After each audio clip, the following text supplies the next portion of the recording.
ইলিশের সঙ্গে শস্যের প্রেম তো চিরদিনের। আর আজ সেই প্রেমে যোগ হলো নরম নরম বেগুন। ব্যাস জমে গেল একেবারে। খুবই সিম্পল ভাবে রান্না করেছি আজকে। বর্ষার রানীকে নুন হলুদ দিয়ে খুবই হালকাভাবে ভেজে তুলে নিয়েছি। এবার একটা কড়াইতে তেল গরম হলে কালো জিরে ফোড়নে দিয়েছি, আর এই বেগুনটাকে কেটে নিয়েছি আর কড়াইতে দিয়ে দিয়েছি। বেগুনটা অল্প ভেজে নেব।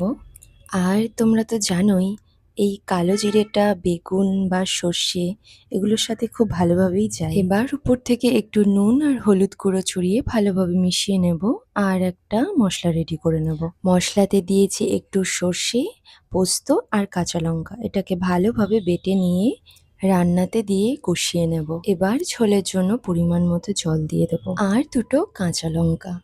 ঝোল ফুটলেই আমি মাছটা দিয়ে দিয়েছি। মাছ ঝোল সব একে অপরের সাথে মিশে গেলে আমি এবার এটাকে নামিয়ে নেব। হালকা তেলে ঝোলেই রেখেছি। তোমরা তো ট্রাই করেইছো। সত্যি ইলিশ সর্ষে আর বেগুনের স্বাদের এই মেলবন্ধনটা মন ছুঁয়ে